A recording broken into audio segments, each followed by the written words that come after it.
Hello everyone, this is your host, your friend, your boy, Jet Black, the one and only, here with another exciting video. And in this video, I am going to be reacting to another The Super Wizard Stardust public domain comic book. So I hope you guys are excited. If you guys haven't seen part 1, I highly recommend that you check out part 1. That's where I react to the first Super Wizard Stardust story. Also, if you guys want to create your own Super Wizard Stardust stories, this character is public domain, and I have created a public domain image repository where I essentially took screenshots from these public domain comics in order to try and give you guys as much art that you guys can work with.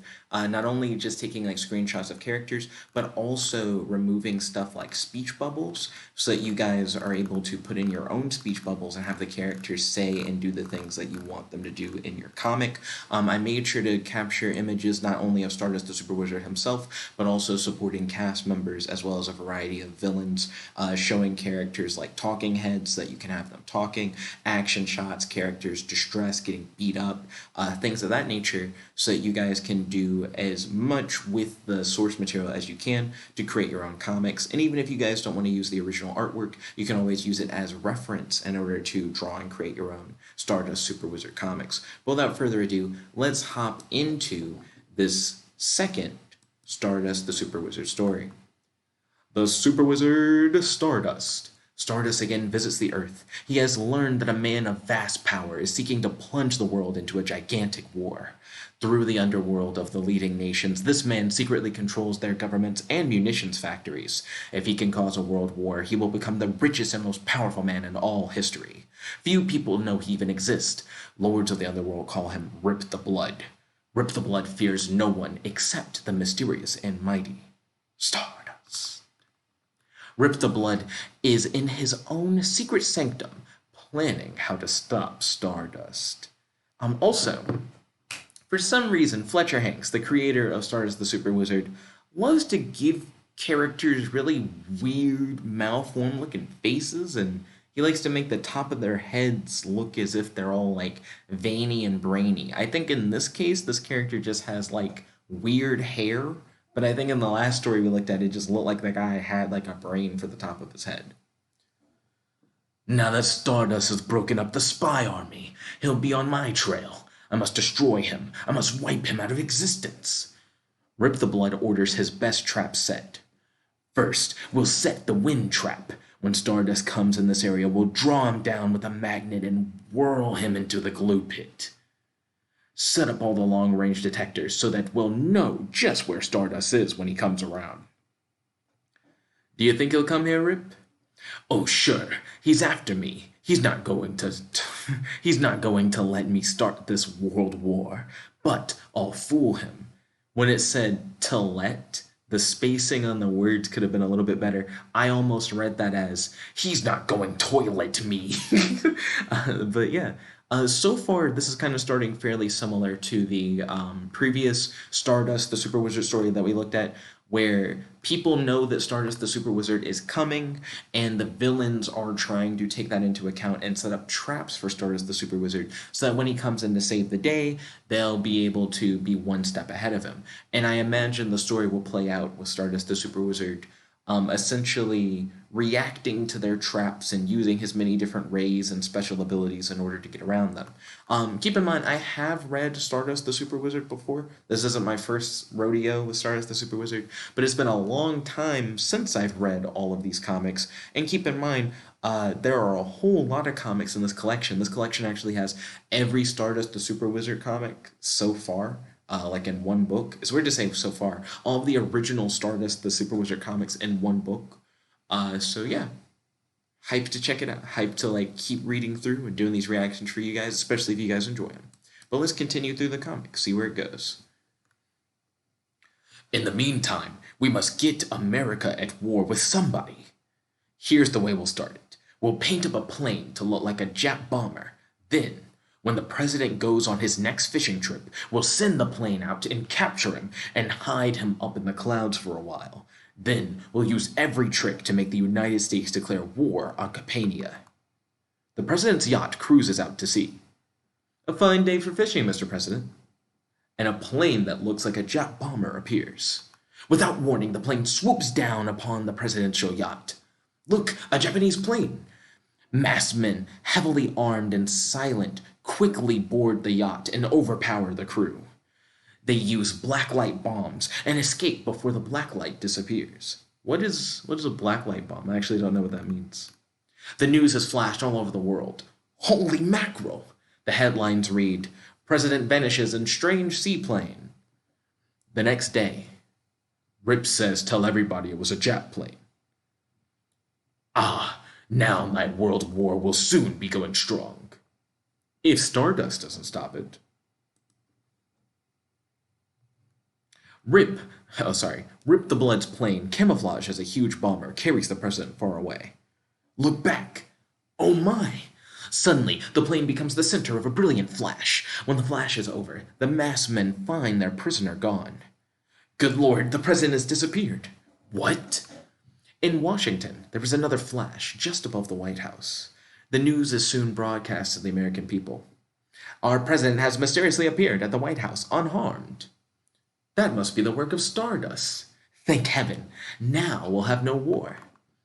When Rip the Blood hears the news, he goes into a rage. Stardust is ruining my plans. I'll have to put that meddler where he belongs. Rip prepares to lure Stardust to his death. We must get him into the wind trap and glue pit. Rip's detectors begin to register. That must be Stardust. I can tell by his speed. He's passing close to the wind trap. From his castle window, Rip sees the brilliant form of Stardust in the nearby sky. Turn on all the power. We'll fix him right now. The powerful mechanical device is set in motion as Stardust comes into range.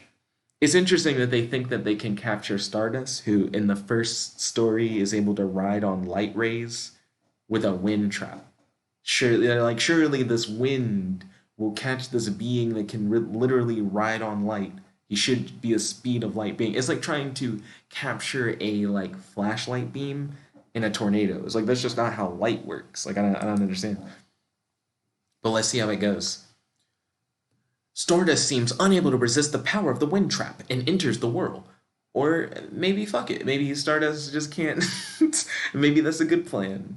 Does that mean someone like Red Tornado could capture Stardust in a tornado? Could Storm capture Stardust in a tornado? Or maybe using another public domain superhero. Could Nature Boy capture Stardust in a tornado? But let's see. Let's see how it goes. Suddenly, he releases his high-power fusing ray, and the trap curls into a mass of wreckage. What is a fusing ray?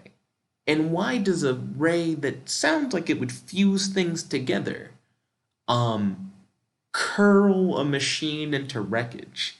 It seems like a fuck up your machine ray. What did he fuse? I do not understand. Rip the Blood is dumbfounded. Good Lord! Before he can recover from the shock, a vibration almost floors him. What the? Now, this is one thing that I actually really like about Stardust the Super Wizard. Technically, I think his name is the Super Wizard Stardust, but for some reason, I think it just makes more sense to put Stardust at the beginning. Is that whenever he does, teleport to a location, it's not really stealthy.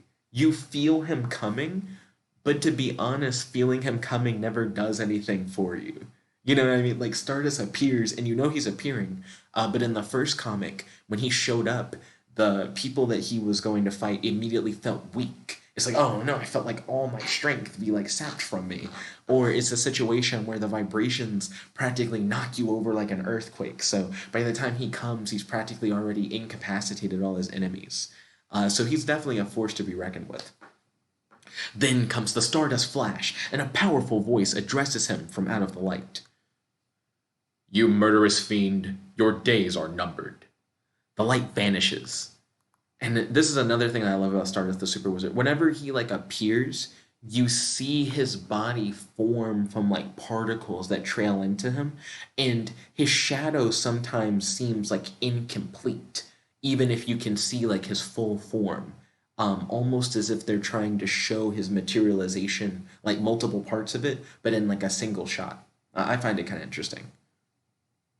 You who plan to plunge the world into a terrible war and suffering, you shall get a just reward. Let's see. While Stardust is talking, Rip's bodyguard turns loose their blood-drying needle bombs on him. This will fix him. Blood-drying needle bombs? Does it literally like dry all the blood in your body? Because that sounds like a horrible way to go. With no blood flow, I imagine like, oh fuck, your body essentially just gets dehydrated at that point. You know? Yeah, like it practically is just like a dehydration ray. I mean, it is, but it like is only taking away the water from your blood. But good enough. Like it essentially ends up doing the same thing. Stardust's keen senses feel the gun being focused on him, so he quickly uses his boomerang ray, and the men fall helpless down the stairs. Oh, hi! As they like fall down the stairs. So Stardust, they haven't said that he has like a super sensory ray or like a danger sense ray, because a lot of his powers are him using like different types of rays. They just say that he can like sense when like he's being targeted, and he did this in the first story as well. I don't know if you would consider this like a power or just like a perception kind of thing. Like he has incredibly high perception checks.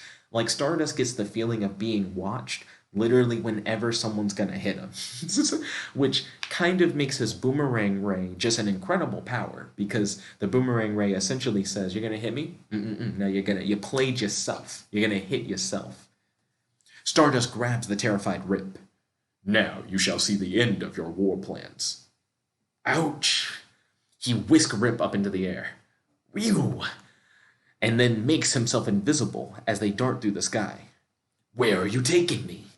They arrive above one of Rip's secretly owned munitions factories. "See your great factory, Rip?" "Yes, what are you going to do to it?" A blinding flash fills the sky, and when Rip looks again, the munitions plant has completely disappeared. "Oh my lord, millions of dollars gone!" "And millions of lives saved. I shall do that to each of your factories."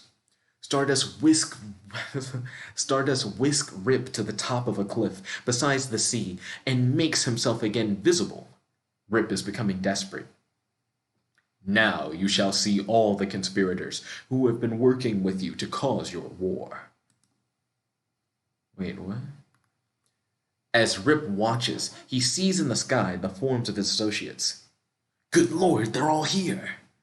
"Now I shall put your friends in the custody of my interplanetary guardian of the peace."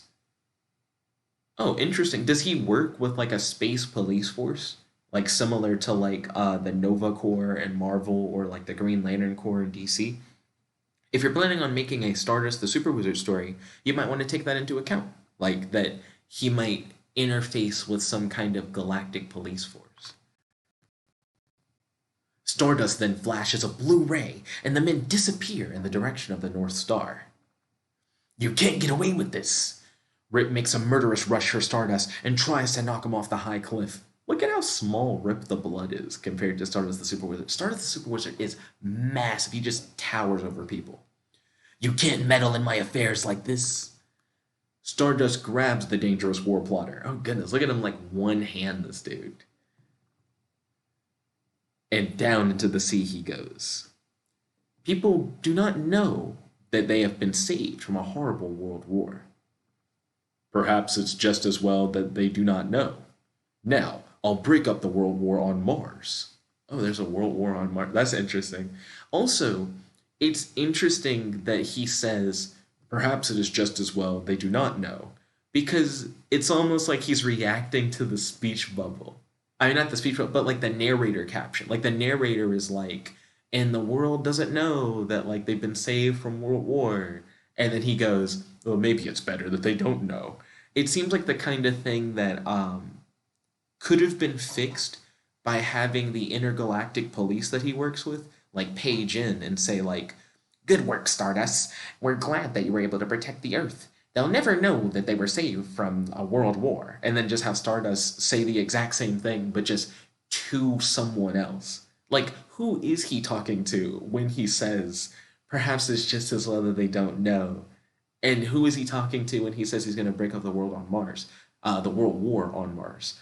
It seems as if, like, he's talking directly to the audience as well as talking in reference to the narration bubble. If you wanted to try and stretch it, you could maybe say that he can like break the fourth wall, but that's a reach. But with public domain superheroes, you can literally do whatever you want. You know, they're like your character just as much as they are anyone else's. So feel free. Like if you want to like go full Deadpool with Stardust the Super Wizard, you could even try and make that make sense with him always knowing when he's gonna get shot. You know what I mean? Like he could be like, "Well, I just saw what happened in the previous panel" or something. You know, you could play around with it if you wanted to. There goes Stardust. It looks as if he was headed for Mars. Dun dun dun dun dun. So yeah, that's everything that happened in that particular Stardust story. What did you guys think? Did you like that Stardust story better than the previous Stardust story? Definitely let me know in the comment section below and on our Discord. Do you guys like these Stardust reactions? If you do, definitely let me know. And also let me know if you guys decide to make any of your own Stardust the Super Wizard comics. I would love to see your comics. Feel free to share them with me. Anyways, thank you all for watching. If you guys like this video, make sure to smash that like button, favorite, comment, subscribe, and ding ding ding, ring the notification bell. We notify whenever these videos. Thank you all once again for tuning in. This is your host, your friend, your boy, Jet Black the One Only, logging out. Peace, guys. Chicken abound.